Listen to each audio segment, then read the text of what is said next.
I'm going to go ahead and get things rolling. I think you should be able to mute and unmute as necessary. This is a small group. It's just us four, it looks like. So if you have questions throughout the presentation, feel free to. Sorry, that's my son making an appearance. Go with mommy. Go with mom. It's okay. Okay. So feel free to raise your hand or unmute and ask whatever question you have on your mind or make whatever comment. So with that, let's go ahead and get to the next slide.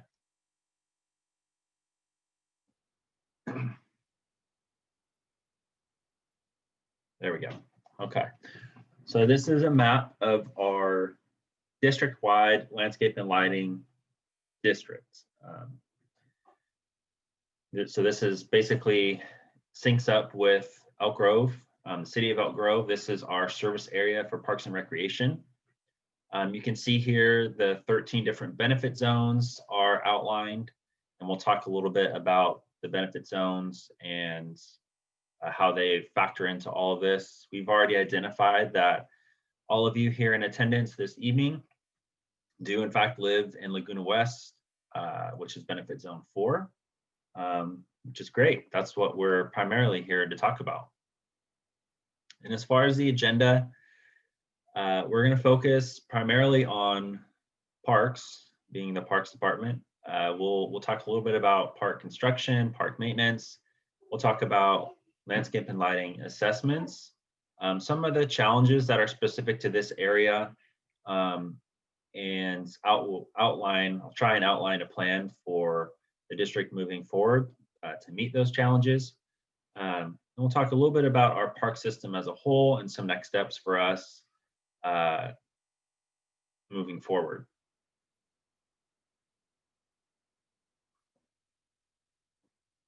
Okay, and so hopefully this will be more of an interactive section discussing some of the benefits of well-maintained parks. Really want to get clear on why this is important, why we're taking the time to have this meeting, send out information, and why you as a resident are taking the time to be here and learn a little bit more and give us your feedback on park maintenance, park construction, so on and so forth. So this is not an exhaustive list, but these are some of the benefits I wanted to point out that have been identified in the literature. And by literature, I mean scientific literature. So parks, one of the benefits is they support activity. It shouldn't be a huge surprise to any of us here that many of our residents and citizens just nationwide aren't getting the requisite or appropriate amount of physical activity. And one of the ways we can encourage that is by having a place for folks to get outside and recreate. That's one of the big benefits, is just increasing physical activity. Also supporting mental health. For me, this has really been highlighted more recently with all of our lockdowns that appear to be starting again. Having a space where you can get outside, for those of us who are working from home, get outside your home and just be able to interact with nature on some level and reap those benefits, those mental health benefits that those types of activities can provide. That is a huge benefit of a well-maintained park. And then the last one I'll point out is their impact on pollution, also their impact on reducing the effects of heat islands, which is just a function of paved areas retaining excessive amounts of heat and increasing the temperature, basically. So heat islands, pollution, and then also noise pollution. Having those natural materials, whether it be soil, trees, plants, whatever, they have a tendency to absorb sound, whereas paved areas, mason walls, things like that, they really amplify sound and reverberate it throughout the area, which can have a negative impact on folks' health and just be a nuisance overall. So those are three things that I wanted to highlight. Are there any other benefits that you guys would like to share or point out? I'm happy to see the comment there about the value of the trees in terms of carbon sequestration and other health benefits that we get from them. That's great.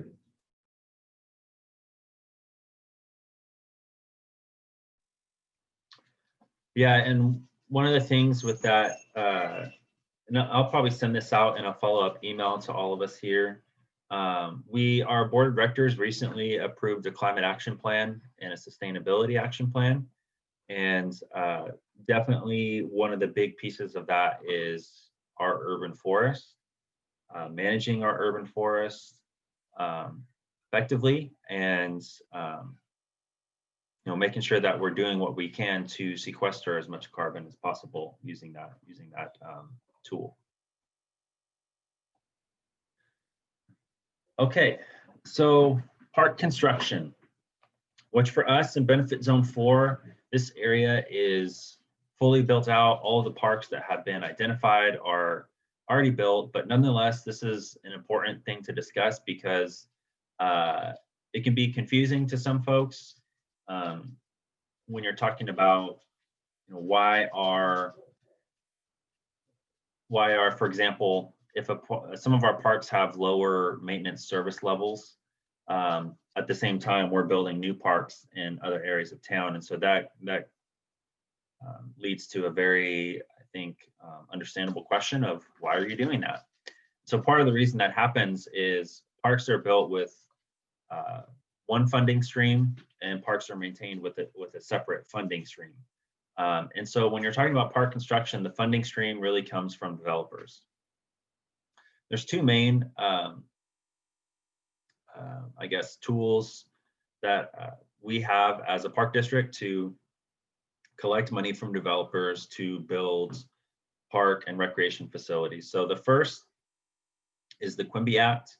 The Quimby Act actually requires that a certain amount of land be dedicated per 1,000 residents.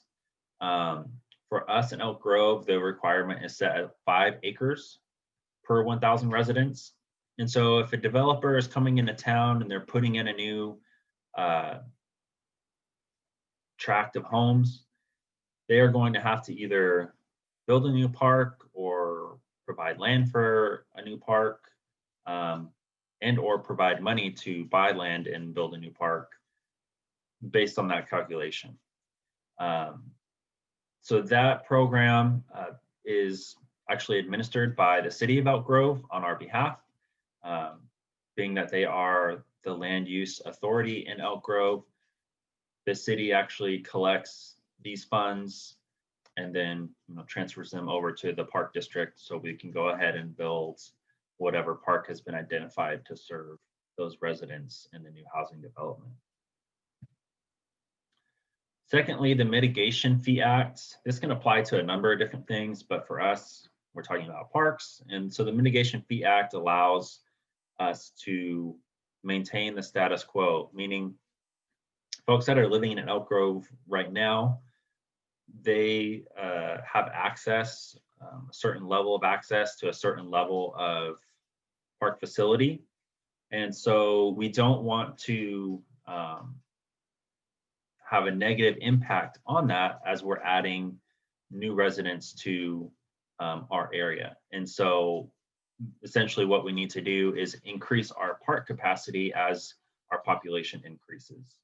And so the Mitigation Fee Act allows us to do that. Again, this is another fee that's collected by the city on our behalf, so that we can make sure that our parks are able to serve both new residents and existing residents at the same service level they currently are. And I do want to point out that although these fees are collected by the city, we do work closely with them to develop the various fee programs that are, I guess, implement the various fee programs that are actually being implemented and being levied on the developers as they build homes in Elk Grove. So there is a close partnership there. We do work hand in hand with them to make sure that we are doing everything that we need to ensure we're building the necessary park facilities. So that's really it for park construction. Are there any questions about that piece of it before we talk about maintenance?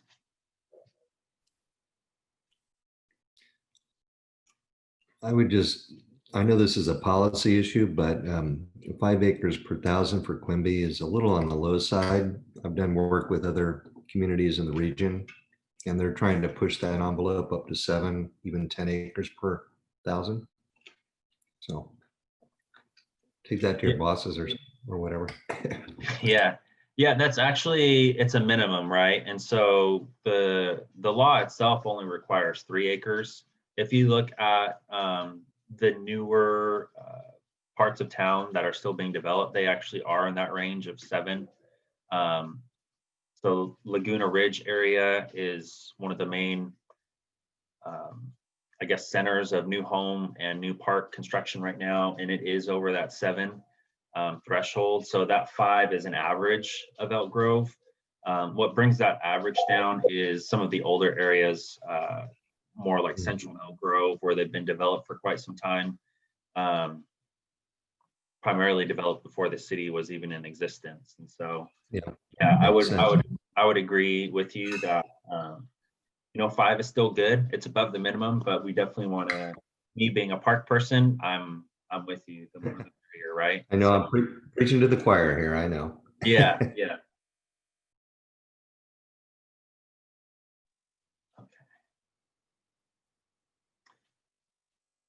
All right, so we have all of our parks. Now we need to maintain them. Unfortunately, the developers are not, I don't know if it's unfortunate really, but it's just a fact. The developers are not required to pay for ongoing park maintenance once they have paid for their impact fees and their Quimby fees. So that responsibility really primarily falls on the property owners themselves. So there are a couple, a number of different ways that,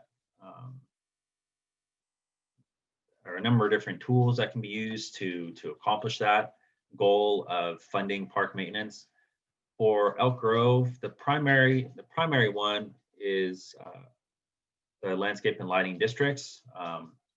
The largest one being the map that we looked at earlier. Pull that up again real quick. So this is again our district-wide L&L district. And so these again were created by another piece of state legislation, the Landscape and Lighting Act of 1972. They can be used to fund a number of different things, not just park maintenance, but in our case, we're talking about parks here today. And the reason primary, the primary reason for their popularity or their widespread use is Proposition 13. The passage of Proposition 13 in 1978. Property tax in California was limited to 1%. So 1% of the property's value is what can be taxed in our state.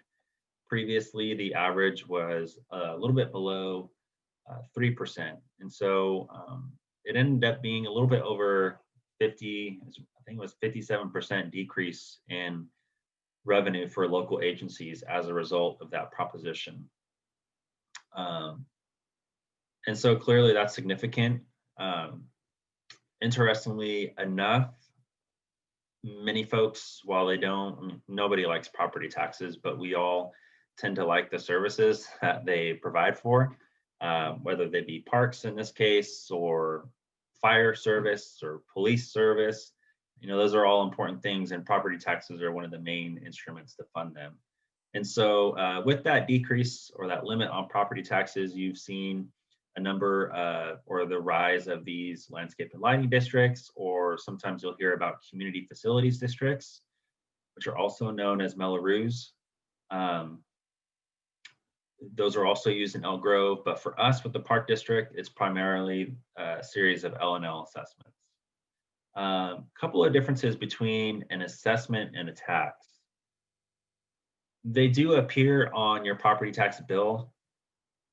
For those of us who have ever looked at our property tax bill, there's a number of line items, right? It's not just your tax based on your home's value. There's going to be all kinds of bonds potentially, or assessments, or perhaps Mellorues, whatever the case may be on your individual property or properties. So they do appear on the property tax. However, they are not based on your property's value. Rather, they're based on the benefit that your property is receiving from whatever that assessment is funding. So what happens for an L&L district is a certified engineer is going to develop what's called an engineer's report. The engineer's report is going to identify all of these services and improvements that are going to be funded by this district. Also going to identify the percentage of special and general benefit to each of the properties in the district. So what do I mean by that? So general and special benefit. A general benefit is a benefit that is accrued by properties outside of the district. It could be accrued by people who don't even live in the district. It could be a benefit to, in our case, property in another benefit zone. And so those are going to be factors that an engineer is going to look at to determine, okay, what percentage of this park benefit is really going to these folks who are paying this assessment. For us, it's about 15% is what our engineer has identified. So that means 85% of the benefit of our landscape and lighting districts is what's called special benefit. And so what that means practically is we're going to look at, the engineer is going to look at whatever our costs are to maintain these parks. And 85% of those costs can be funded by the assessment. Anything over that, so that last 15% has to come from another funding source, whether it be general fund meaning property tax, or perhaps some other type of Mellorues, grants, fees, things like that. And so that's a few, really the two main differences, right? Is an assessment is not based on a property's value, and it can only be equal to the actual benefit that's being provided to the properties that are being assessed. Whereas a tax, that's not really a consideration. A tax, it can be, there's no general or special benefit. It's just whatever the tax is, that's what people pay, and whatever the agency decides to spend it on, that's what it's spent on. So we'll talk a little bit more about why those differences are beneficial to property owners.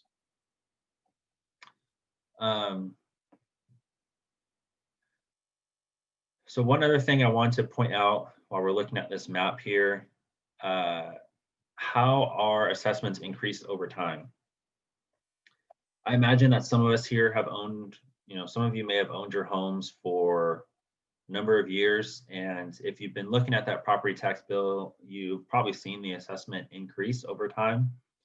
So our assessments are tied to the consumer price index. And so what will happen is each year, whatever the consumer price index increase or decrease, really increase is what we're looking at. Whatever that increase is, if we can justify, meaning if we have costs that are equal to that amount, we can increase your assessment. So what does that look like? So if the CPI goes up 2% one year and our costs go up at least 2%, we can increase the assessment 2% that year. If our costs increase 10%, tough luck. We can only do the 2% that the CPI went up. And so that's really spelled out in that same engineer's report. it is problematic in that if our costs are increasing faster than that CPI is going up, you can have a shortfall there, especially when that's continuing over a number of years. And that shortfall can lead to either reduced services or delayed projects, whatever the case may be. And that is essentially what is going on in this particular benefit zone. And that's a large part of the reason why we're here tonight, to give you guys some information on that. So I always feel like this section of the presentation is, I don't feel like I ever explain it adequately enough. I do the best that I can each time, but I just want to pause and see if there are questions that have come up, listening to that little bit about landscape and lighting districts, benefit assessment, special benefit, general benefit, all that stuff. I think you did a great job. And I've been working with this framework for many years on different types of projects. And I know Laguna West in particular was heavily leveraged by the developers, Sakopoulos and Angelides and the other guys that were involved. And we pay for a lot of offsite benefit. I think the 85% number makes sense. And frankly, I think we have a high maintenance master plan community. So it doesn't surprise me that we've fallen behind based on the level of public amenities we have and relative to the overall community. Yeah, you pretty much, you just totally covered two of my slides here. So yeah, you're jumping ahead, but you're right on the money. If you look at this area, it's beautiful. I mean, there are tons of, there's a number, I guess a large amount of landscape acres relative to the homes or the people living there, which is fantastic, but can also be problematic in that, each property is going to have to pay more so than they otherwise would if there are more properties. So that's a great point. And like I said, I can now skip over two of my slides because that's probably the main issue that is it's probably the biggest challenge in this zone, I would say. Yeah, it is. So on that note, this slide hopefully can give a little more context to what we're talking about here. So the blue bars, this is the assessment for that district-wide assessment district that we pictured earlier. So all of the 13 benefit zones. Clearly, they vary significantly. And interestingly enough, this one for West Laguna at $277 per single family home, it's kind of right in the middle, or maybe even a little bit above the middle. And that's, why am I here telling you tonight that our maintenance costs are outpacing our assessment when each home is paying $277 per year? Whereas if you look at like zone 6, this is another area where we're having a very similar issue for the opposite reason. They're only paying $94, but you're in the same boat, right? And it's simply a function of how many people are paying that amount. These green bars here, these represent, we refer to them as overlay assessment districts or overlays. Really what that means is the residents or the property owners in these areas have approved an additional landscape and lighting district to fund park improvements and park maintenance in their area. And so this is just a way to show that. And so really what we're hoping to do at some point in the relatively near future would be to get one of those green bars on zone 4, excuse me, to where we're not experiencing a shortfall, we're not having to delay projects further, and we're never getting to the point where we're having to actually reduce our services, meaning less mowing, less water, less weed treatment, things like that. Zone 3 is another area that we're having this issue with our costs outpacing those annual adjustments.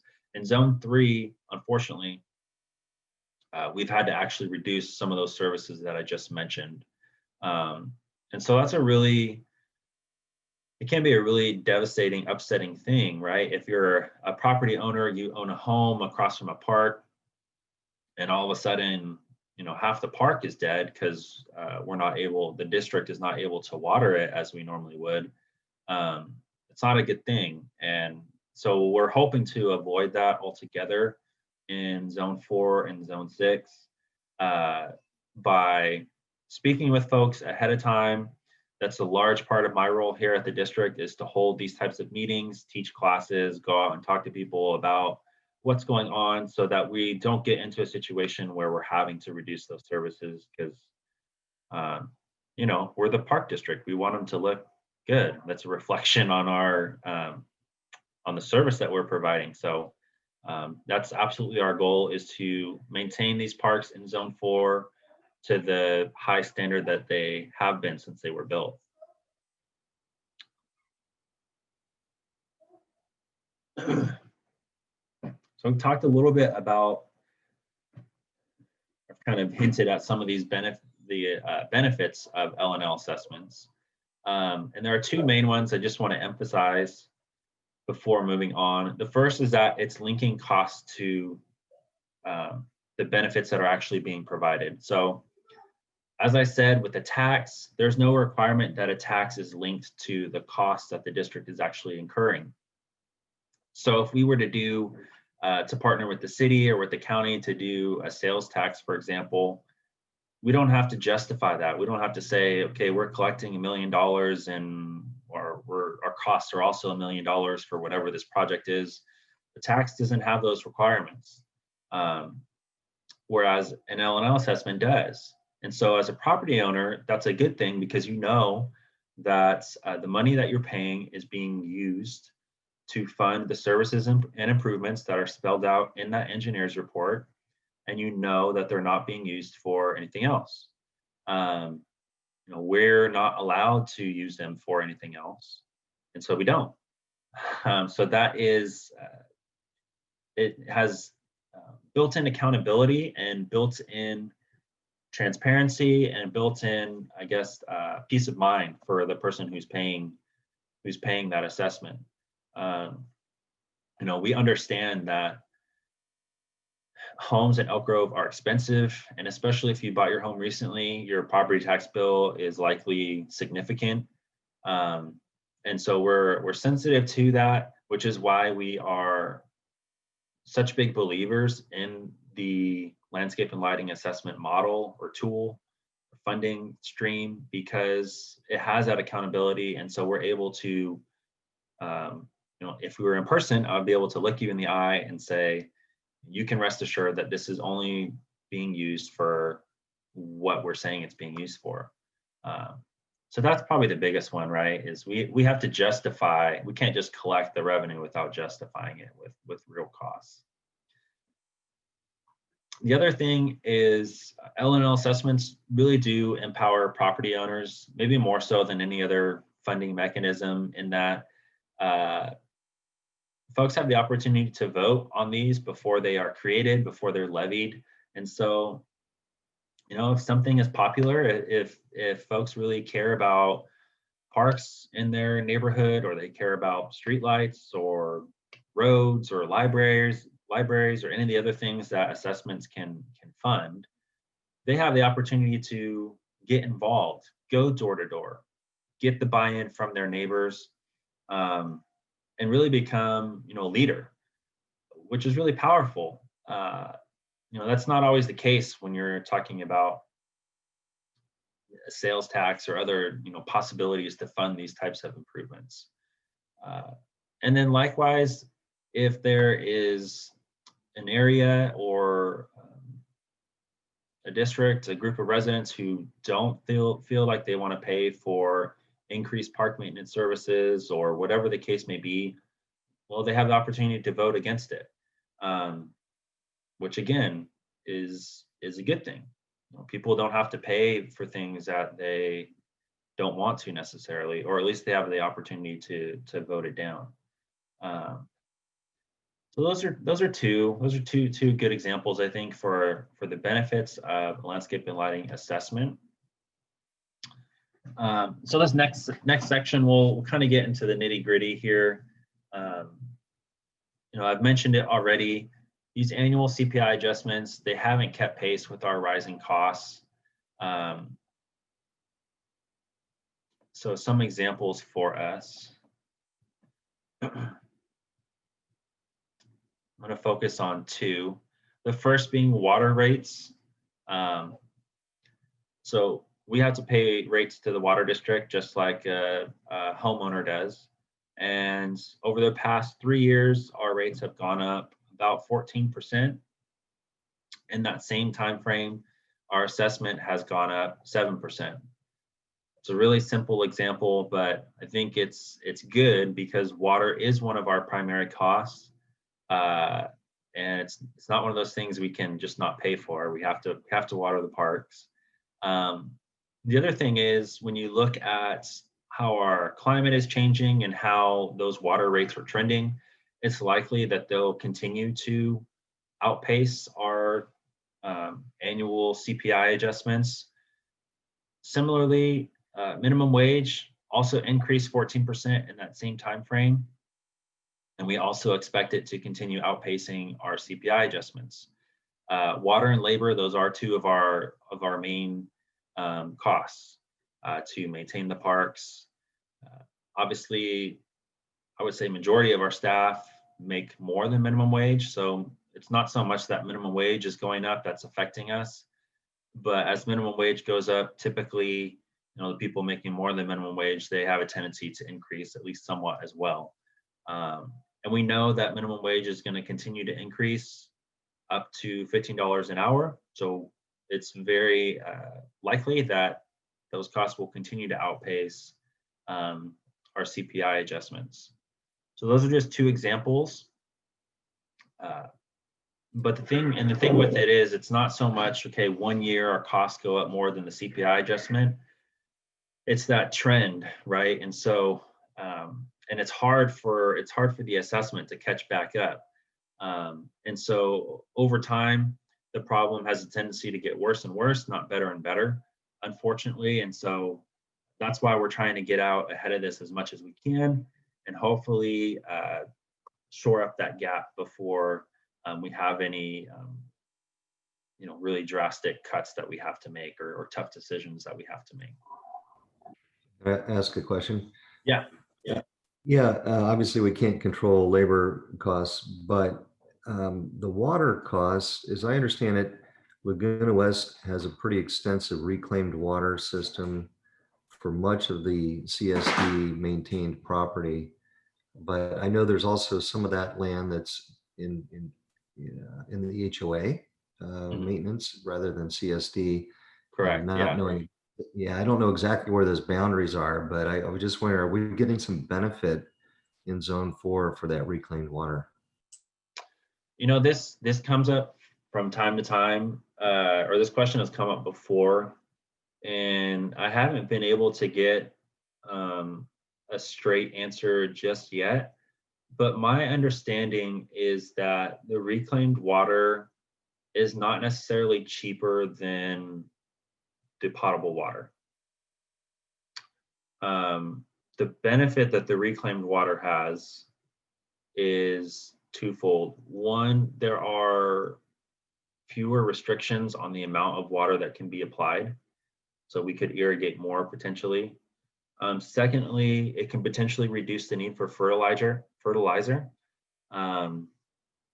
So it's good for that as well.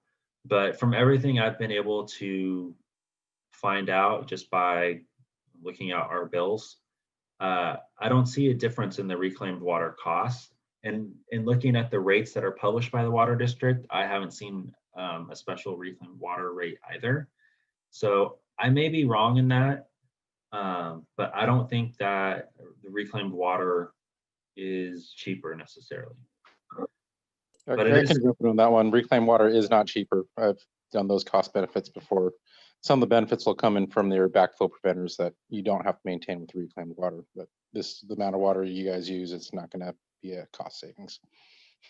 I'm glad that you jumped in to affirm what I was saying. And like I said, I may be wrong because I haven't been able to get the right person on the phone from the water district to tell me yes or no. But I haven't seen a lower rate. Not to say I do still think it's a good thing that we have that system for the reasons I outlined. But as far as reducing our water costs, not so much. But while we're on the subject of water, and I'm not an irrigation person, so I can't get into super great detail, but I can give you just some general idea of how our irrigation is set up. So our irrigation is monitored remotely. And the way our system works is if we have like some type of break or leak or something like that, our staff will actually get alerts. And so they are able to address those, I would say, pretty quickly, more so than we otherwise would if we didn't have that system, in order to save the water, and not waste the water, and therefore save money. The other thing with water is just selecting the right plants, right, and making sure we have plants that are suitable to our climate and not that don't require an excessive amount of water.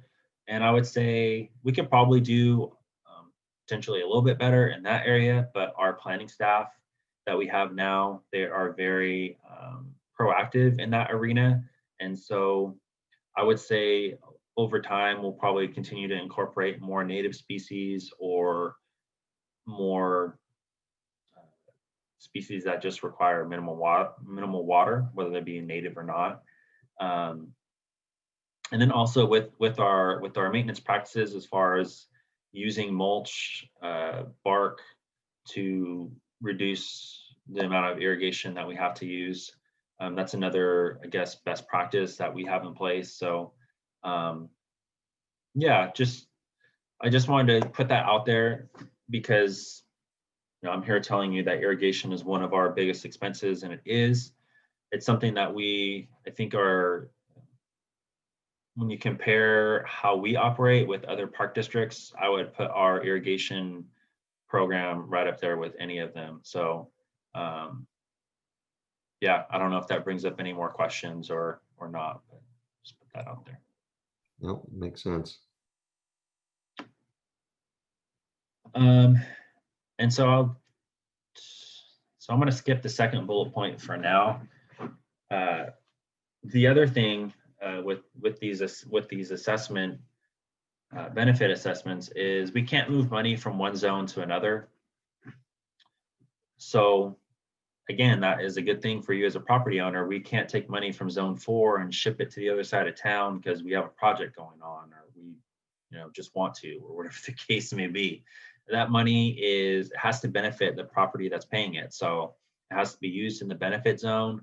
The only other thing it could be used for is things that are benefiting the entire district. So some examples would be staff like myself. I don't work for one benefit zone, right? I'm not going out and mowing the lawn in one benefit zone. I am responsible for projects across the entire district. And so, my salary is broken up between all of the zones. Other things would be facilities that benefit the entire district. So like the sports park or Elk Grove Park, Camden Greenbelt, these have been identified as facilities that are unique and provide a service to people throughout the entire district. So we only have one Elk Grove Park, which is massive compared to all of our other parks. We only have one sports park. We have one Greenbelt. And so aside from those district-wide facilities or district-wide costs, money stays in the benefit zone it's collected in. And so we're not able to move funds back and forth just to cover a shortfall. Question, does Laguna West Town Hall and the lake at Laguna West qualify as a district-wide? Yeah, that's a good question. So the town hall is not part of this funding stream. The L&L assessments are only for parks, trails, streetscapes, open space. once you step inside a building, it doesn't have anything to do with the assessments. So How I about would the say, lake? what's that? The lake, So the lake is the an lake. HOA. The lake is funded Okay, by. okay, I wasn't clear on that. And one thing I was seeking out of this meeting was a better understanding of the distinction between the HOA and the CSD. Yeah, yeah. So the lake is maintained by the HOA, and I believe you guys just had a new, I don't know if it was a new Yeah, fee, an increase to pay for renovations at that we lake. sure did. We're paying for Yeah, a new well and a new pump. yep. Yep. Which I believe that increase is going away. I may be wrong on that. But I think those have been paid for now. Is that your understanding as well? Yeah, I think it was a short-lived payment situation. Yeah. I think you're right.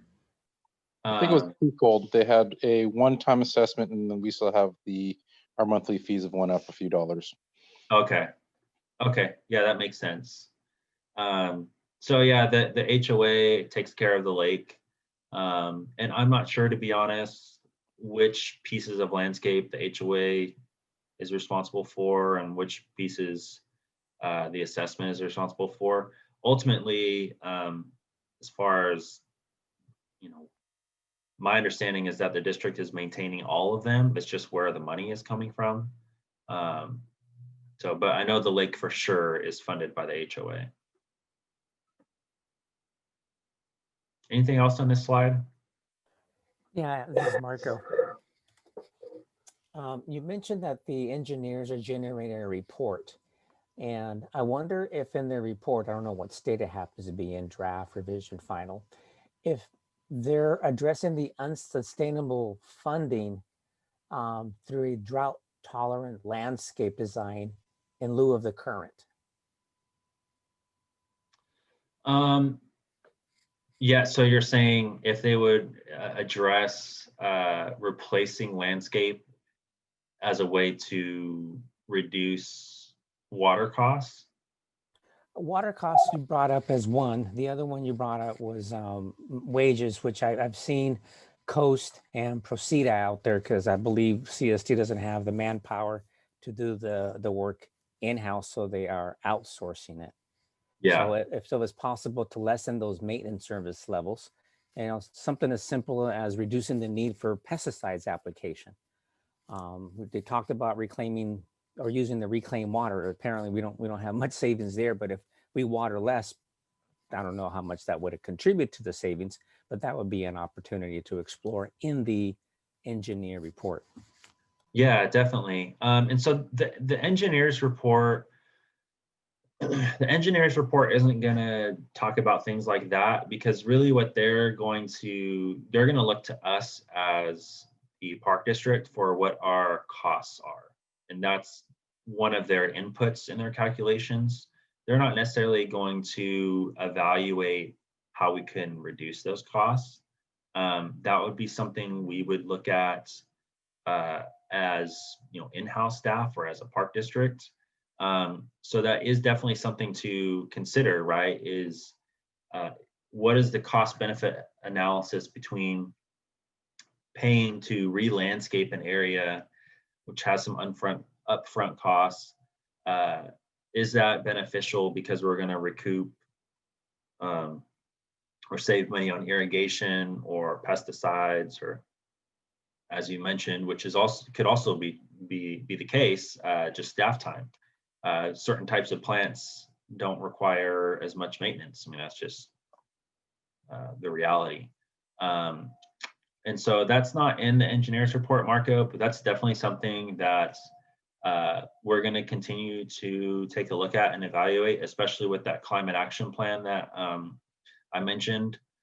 I think for those types of improvements, they would likely coincide with other projects. So for example, if there were a park that needed to get the playground redone, that's typically when we're going to go in and look at things like adding new amenities or redoing the landscape, things like that. because combining those large scale projects save us money overall.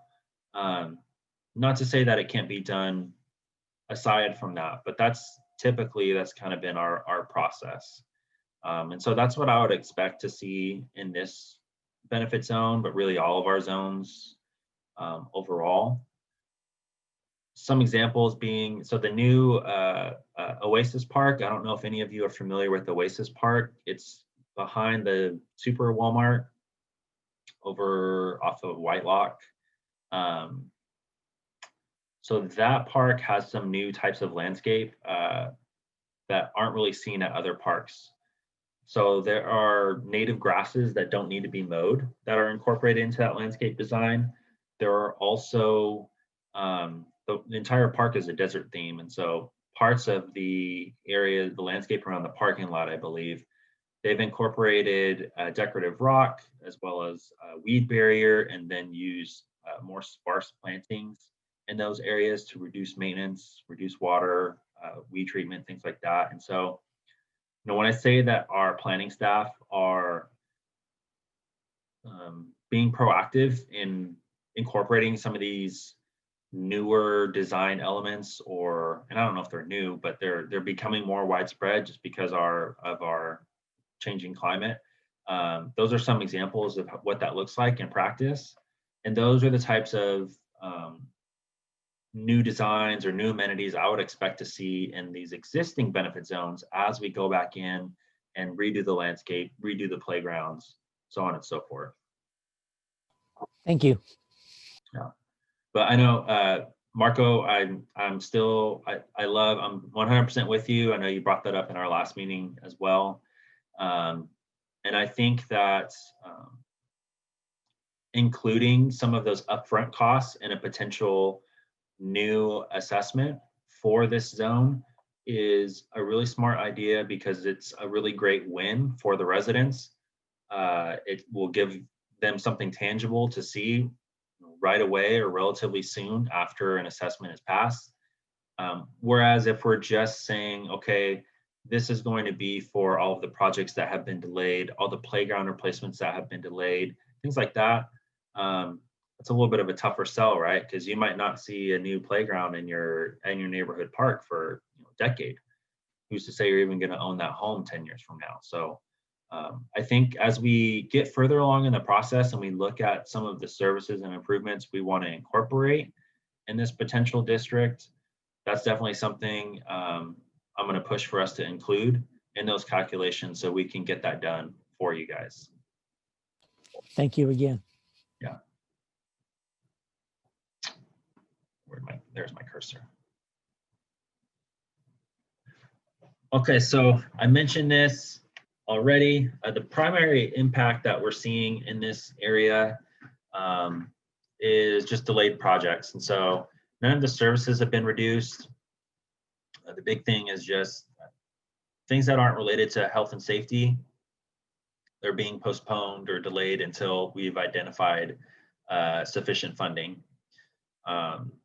So an example, Lawson Park is scheduled to have its playground replaced in fiscal year 24-25. So that would be 4 years. Yeah, 4 years from now. Is that the one by Town Hall? Yeah, it's behind it. Yeah. Yeah. Okay. So that one, I believe that's the next. Town Hall is already being redone because we got a grant for that one. But Lawson, I believe, is the next one that's up on the schedule. And these typically are replaced every 30 years, 25 to 30 years. And these are really the primary, that's the primary, these are the big ticket projects, right? So a playground, we estimate it at about $400,000 usually. You can see right now we have about $500,000 in unfunded projects, and 4/5 of that is just that playground. So as we get further on, our capital improvement plan, it's a 5-year plan, and so the playgrounds that aren't scheduled to be done in the next 5 years, they're not really included in this calculation. But as time goes on, more and more of those are going to need to be replaced, and you could potentially see that unfunded project figure increase pretty quickly. Once you're adding in $400,000 per playground, it adds up pretty quick.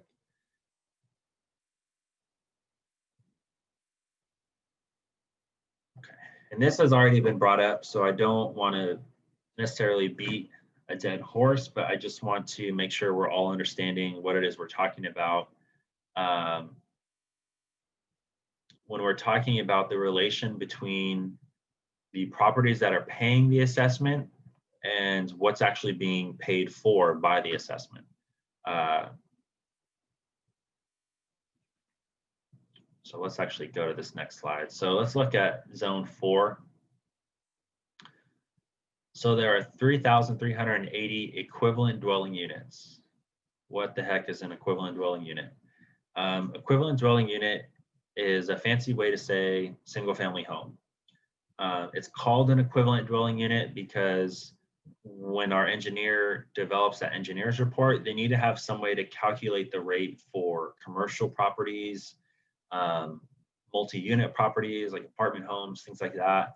And so they use that equivalent dwelling unit to calculate for those different types of properties. So a little bit over 3,300 EDUs. We have our $277 assessment. There are 57 acres that are being maintained in Benefit Zone 4. So that includes the parks and the streetscapes as well. I don't believe there are any trails in this particular area. And what that ends up with is our 5980 EDUs per maintained acre. Compare that with Zone 6. So Zone 6 is also having its own struggles with maintenance funding. They have over 10,000 EDUs. So many. And then they only have 18 acres. But because their rate is so low, they're really in the same exact boat as you guys in Zone 4. They're also having their projects pushed out and delayed. So I find that chart to be helpful, and hopefully it gives you some context. I do also want to touch on this district-wide allocation. This is another piece of the budgeting puzzle, in that I mentioned the district-wide facilities, as well as the staff and costs that are benefiting the entire district. So we have to figure out some way to allocate those costs. In the past, we would just look at, okay, how many equivalent dwelling units are there in this zone? That's going to be we're going to compare that to the overall, and that's going to be your percentage. So if there's 100,000 EDUs and you have 10,000, you're going to pay 10% of the district-wide costs. You can see if you're looking at like Zone 6 with over 10,000 and then Zone 2 with only 500, you can get quite a disparity very quick. So we don't do that anymore. Actually, let me stay over here. On the other hand, if we were to just look at the acreage, so if we just said, okay, there's 1,000 landscape acres and your zone has 250, so you're going to pay for a quarter of our district-wide costs. That could also get out of hand pretty quick for an individual benefit zone. You can see Zone 1, which is the area around the Wackford Community Aquatic Complex. They have a ton of acres. Compare that to, again, Zone 2, they only have 16. So if you're only using one or the other, it can create inequity. So what we do now is we combine the two. So we look at the EDUs in each benefit zone, and we look at the acreage in each benefit zone. We combine those numbers and say, okay, this is what going to be the percentage that you pay for the district-wide costs based on those two calculations.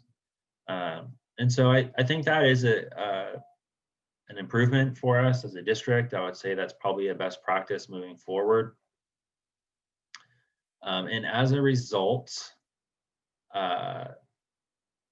this has, for this particular benefit zone, it has increased what zone 4 is paying for those district-wide costs. So if we were only looking at EDUs, right, you're on the lower end here with 3,000. But by incorporating these acres where you're more on the higher end, it bumps you up a little bit.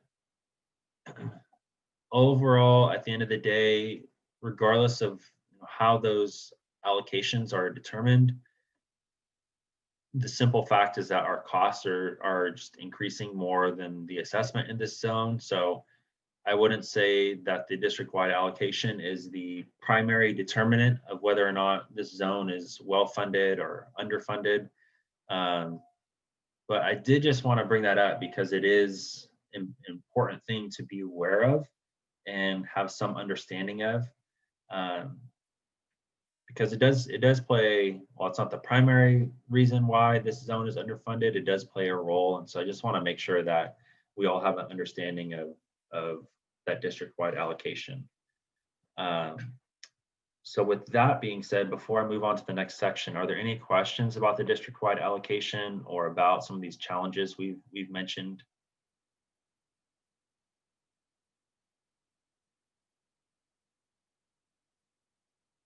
Okay. So there's either no questions or everyone fell asleep on me. No questions. Okay. And we are getting to the end here, so I'll try and power through for everyone. So I mentioned our ultimate goal or plan would be to put a new landscape and lighting district out to vote. So the residents in this benefit zone could decide whether or not they would like to support that. That is done through a process outlined in Proposition 218, which is now part of our state constitution, the Right to Vote on New Taxes Act.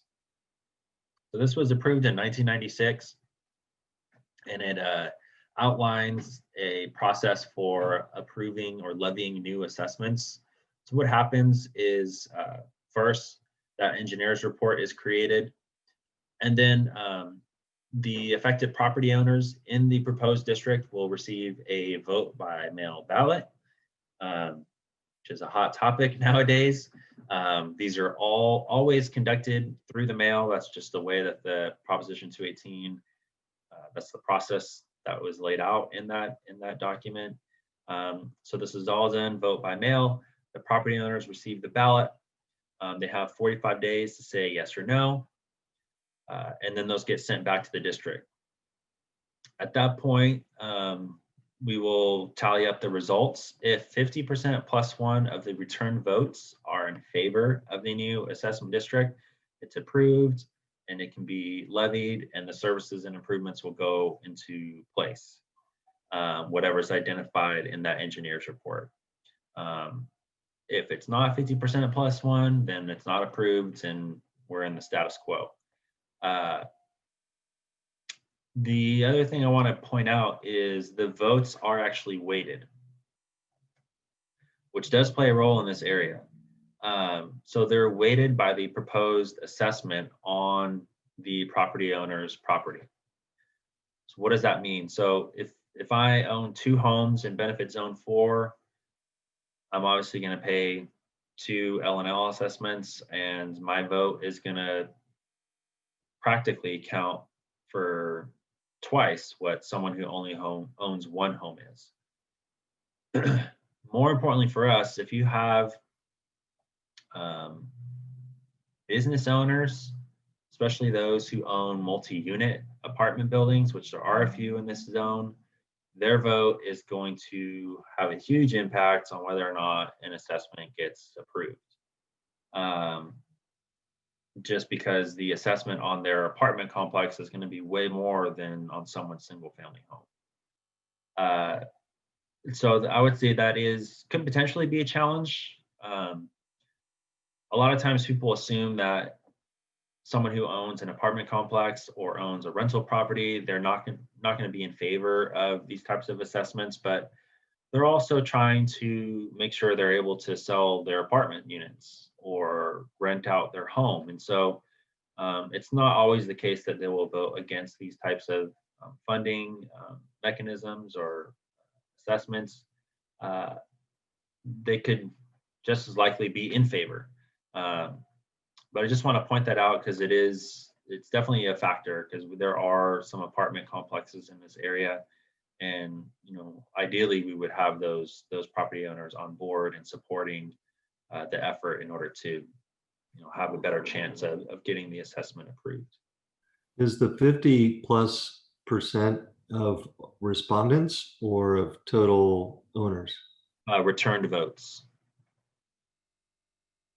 Yeah, so only the folks who respond. And the other thing too, I don't know if I mentioned this is just the property owner. So it has nothing to do with whether or not someone's registered to vote or not.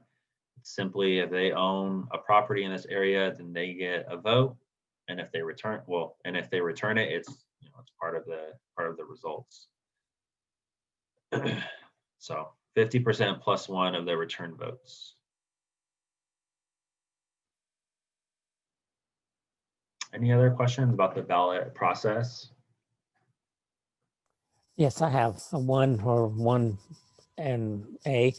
How might Okay. residents increase the likelihood of supporting this overlay assessment? How can we help you? Yeah, thank you for asking that question. I would say that resident support and resident involvement is essential in that for us as a park district, for me as an employee of the park district, we have a clearly defined role in not so much the law, but more the case law, in that we are not in any way, shape, or form to advocate for folks to vote yes or no.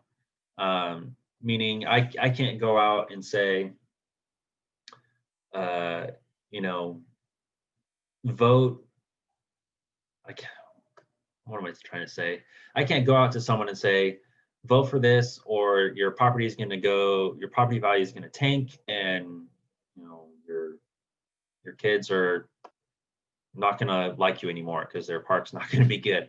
It's a silly example, but I'm only able to present facts, right? So I can go to someone and I can say, hey, this is what our funding looks like. This is what our shortfall is.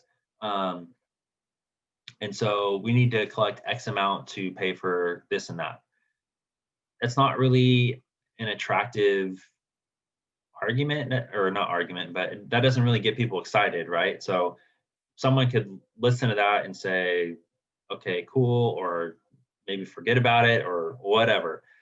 So the way that residents can help is if you feel like this is something that is worthwhile, you have an understanding of what's going on, and this is just something that you want to do to protect your park and make sure that there's money set aside for these projects that are being delayed. So that's probably the biggest thing that residents can do, is to take on that advocacy role. And that can look like that can express itself in a lot of different ways. It could be in the form of going door to door. It could be in the form of, in this case with the HOA, going to your HOA meeting and talking to people there. It could be Facebook groups and Nextdoor posts and social media, stuff like that. It could be going to the paper and getting an article written about what's going on. A lot of different things like that. So I think that is, number one, essential, and that's the biggest thing that folks can do to help us secure the revenue that we need to save for these bigger projects that are being delayed right now. Does that answer your question, Marco? It does, and I know CSD has had success in other benefit zones, such as the Camden zone. So Yeah. are there any best practices or things we should do less of or avoid that we can apply to benefits 4 zone? Yeah. Well, first I will say that we've had plenty of successes and plenty of failures in this arena. More recently, we've had more success than failure. Fortunately, the last 3 votes that we have had were approved. And it's really, there's a partnership, right? It's not all the residents, not all the district. But I think in those 3 cases that have been successful more recently, we had excellent involvement from the folks living in those areas. They were engaged throughout the entire process. They invested tons of time in going door to door and things of that nature. As far as best practices, I would say that there are best practices. And I will also say that the folks who have done this before have shown a great willingness to talk to people and help you get started. And they could probably give you in much greater detail, what worked for them and what didn't work for them. But ultimately, it's as simple as getting the information in front of the relevant people and helping them understand what's going on, why it's going on, and why it's important that they approve an additional assessment. What is the benefit going to be to them? And that's really it. I mean, I feel like in my experience, when you talk to people, for the most part, as much as, no one likes their property tax to go up. It's just a fact of life. If we could pay no property tax and get all of the things that we want, that'd be great, right? But if we're able to give people the information and help them understand how this all works, like that's kind of what I'm hoping to do with these meetings, right? It just get people to understand how this works and why there is a problem in the first place. Then usually people are gonna say, yeah, I get that. That makes sense. And we're not talking about huge amounts of money, right? It's significant. I don't want to say it's not significant. $200 is $200, but $200 over the course of a year, that's $10 a month. So, I pay that to Netflix every month, right? Or there's lots of other ways to waste $10 a month. I think most rational people would come to the conclusion that it's a good investment. And there's lots of studies out there that prove the value of good parks and shade canopy and other sort of aesthetic enhancements in property values and quality of life. So it's all out there. I think it's a matter of just getting the word out. And I'm a little disappointed that there's only 4 of us on this call, because it shows that people aren't really paying attention. And so I think it's quite a challenge, but I'm very supportive of it.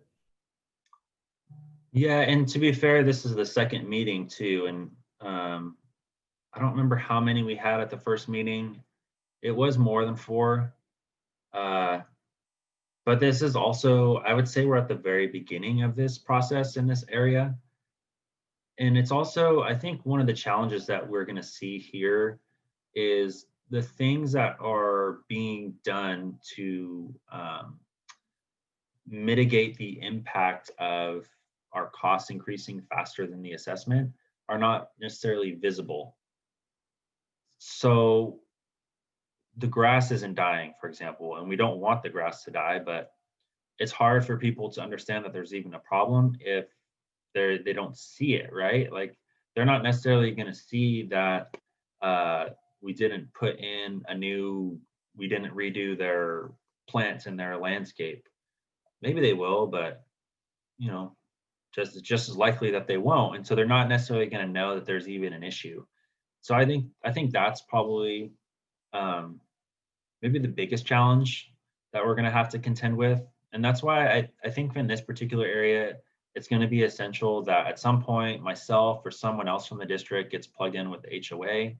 Our director does have a good relationship with the HOA, but I don't know if it's going to the annual meeting and giving a much abbreviated version of this presentation there, but just some way to connect with residents on a larger scale. Because you're right, I mean, 4 people is fantastic and that it's better than me talking to myself for an hour and a half, but we'd like to see a team of, maybe 20 people that were working on this. And that would be great, because then you're all sharing the load and you're really able to get this message out more effectively because there's just more people helping. But Yeah, I think that you're right. A lot of times when people hear this, they're like, okay, that makes sense. And yeah, I could pay whatever the amount is, 5, 10, $15 a month to make sure that down the road, my park is getting updated as it should. Um, so Marco, I don't think I really answered your question as far as best practices, but it really is as simple and as complex as getting the information in front of people, however that needs to be, whether it's in person, with flyers, with social media, all of the above. I think you gave me plenty. Well, you pointed it to the CSD director for this area. You pointed me to an inferred city council member that just got elected for this area. So there's 2 points of perhaps influence to see where this takes us. Thank you. Yeah, yeah, and I think for me, that's not something we have done in the past. Is really involve the city council because this isn't necessarily part of their responsibility, but I think as we move forward with these different initiatives and get closer to the time of having a vote, that's something I'm going to do. I'm going to incorporate in our kind of best practices from a staff perspective, is going to city council and saying, we're having this vote in this area. This is why. This is, we need your support, because they are elected officials. They are in a position where they can advocate for something like this more so than I can as staff, or even our board of directors can. They're kind of under the same restrictions I am. Okay, so let's move on, and then if we have other questions at the end, we can definitely chat a little bit more before we wrap things up. Trying to end on a little bit more of a positive note, because that's just how I like to operate these things. We've already identified this area in particular has a large amount of landscape acreage, which is fantastic, right? I mean, we're here talking about the issues we're having with maintaining all these areas. Well, it's great that we have this problem in the sense that we have the areas to begin with. And so we have a lot of parks, a lot of beautiful landscaping along the streets in this benefit zone. Walking paths, things like that. So it's a blessing in that regard. And then as much as the assessment is not covering all of our costs at this time, it's getting us most of the way there, right? It's a significant amount of money that is being collected just for this purpose. It's being used just for this purpose. And so do we need to increase our funding for maintenance in this zone? Yes, but we are much better off than we would be otherwise. And so and the other thing is we are ahead of the game, right? We haven't had to reduce any services or things like that. And so as much as that makes it harder to get our message out because there isn't a visual issue or a visual problem, it's good.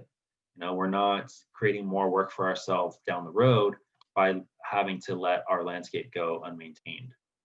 So those are both good things. We kind of already talked about this, the fact that we need to get this information in front of people any ways possible.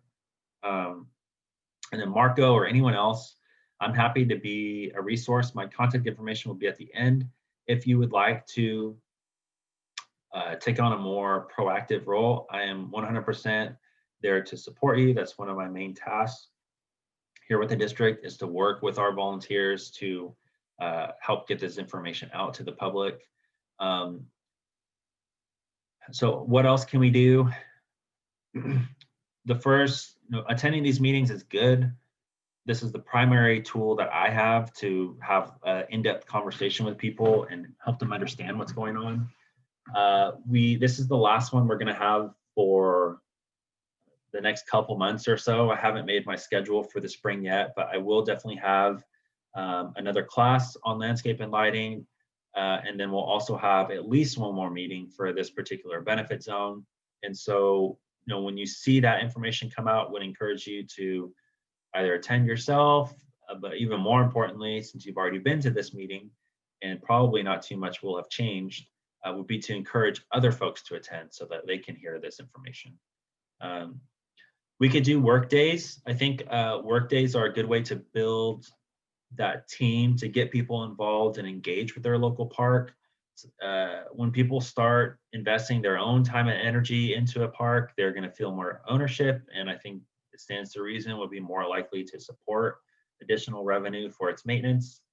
And the last one here is responding to surveys. And so surveys play a critical role in this process, in that the ballot that we talked about can be quite expensive. It just depends on the number of property owners that are involved, but it could be in the neighborhood of $30,000. And so typically we don't do a ballot unless we're reasonably assured of it being successful. One, we don't want to lose that money. Two, I think whenever you have a vote and it fails, it makes it harder to come back and have a successful one. We've seen that over time.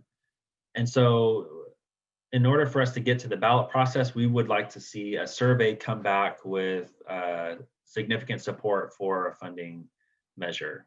And so in the coming months, we'll be developing that survey, whether that be a digital survey or a vote by mail survey or respond by mail survey, and sending that out. And so that would be another thing, is just to make sure that you're responding when you receive that in the mail, and that you're helping to make people aware of the survey so they can respond as well, whether they are in support or not in support of it.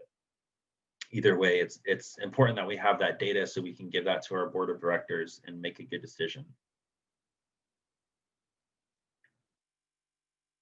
So these are some of our success stories we talked about. This is Joseph Perry Park in the Perry Ranch Improvement District, McDonald Park in the Camden Estates and Camden Point Improvement District. So their project is going out to bid here in the next month or so.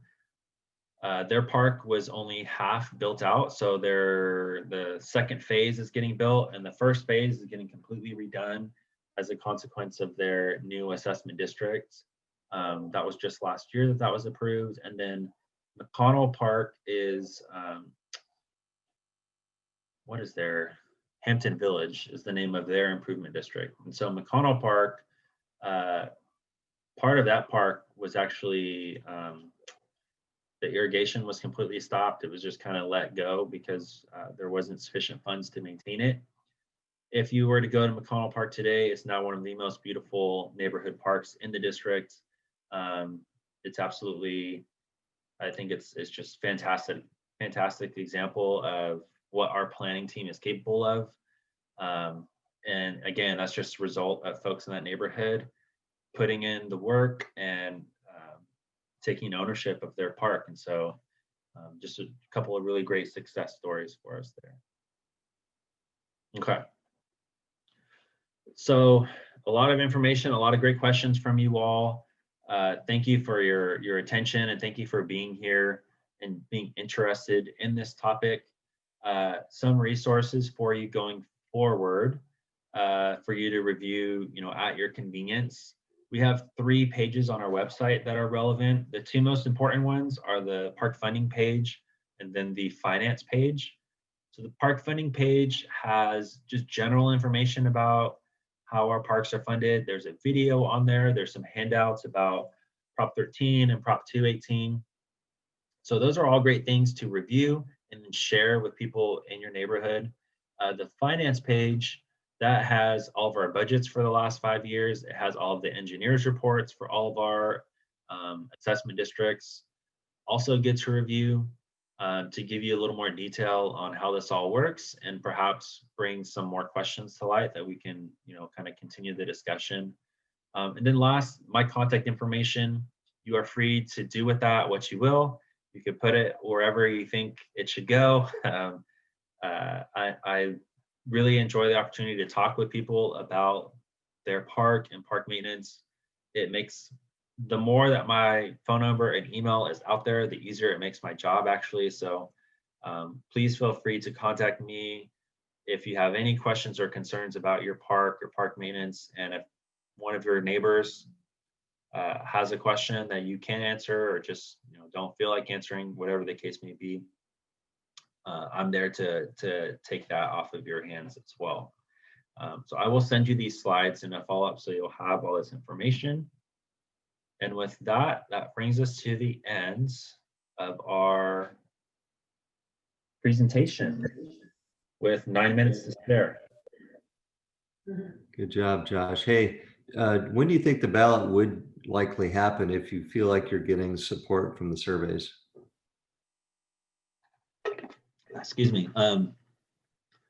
So it could happen as early as this spring, depending on a couple of things. We're about to send a survey out in Zone 3.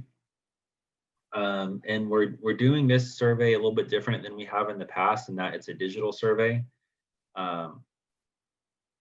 So a couple of things with that.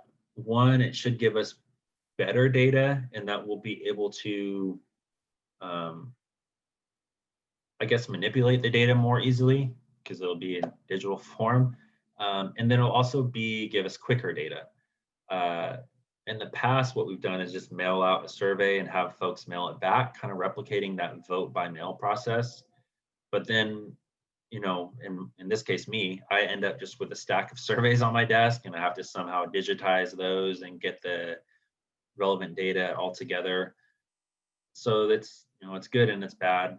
All that to say, depending on how this digital survey goes, we may go that route with Zone 4, which will mean we would be able to survey relatively quickly, because we're not having to print thousands of surveys and mail them out, any of that good stuff.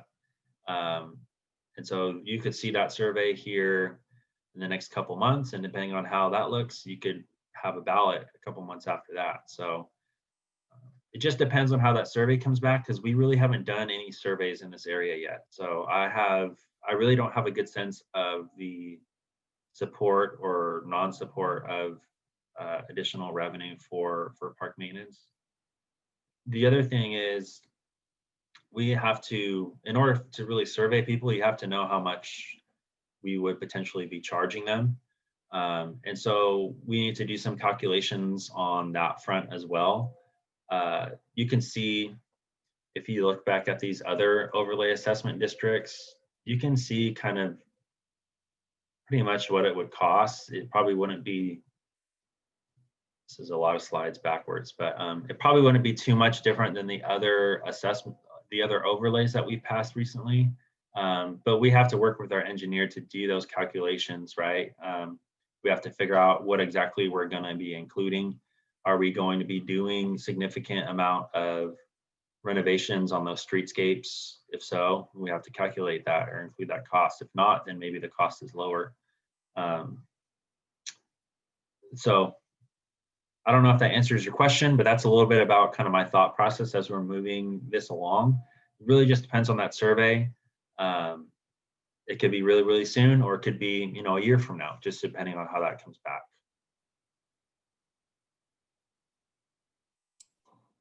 That answered it. Thank you.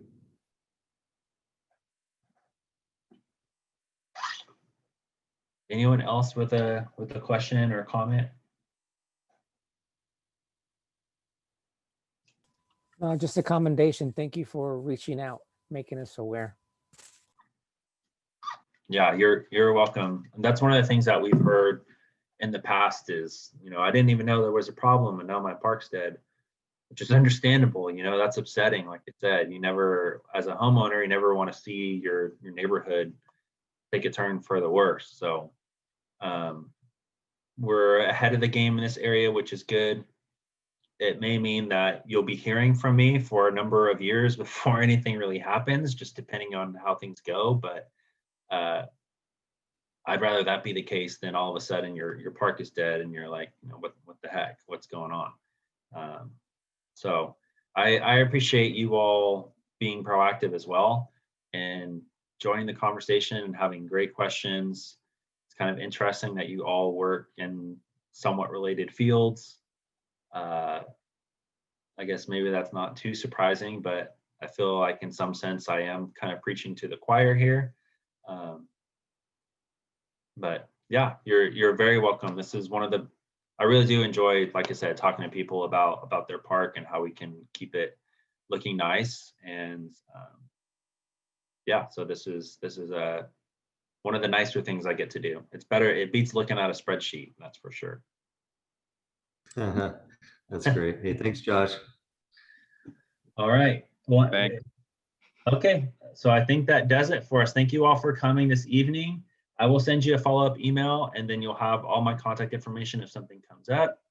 Other than that, like I said, you may not be hearing from me during the holidays, but we will kind of pick things up in the spring, potentially with the survey, and then just additional meetings and things like that. So please enjoy the holidays, and I will be in touch soon. Good night, everybody.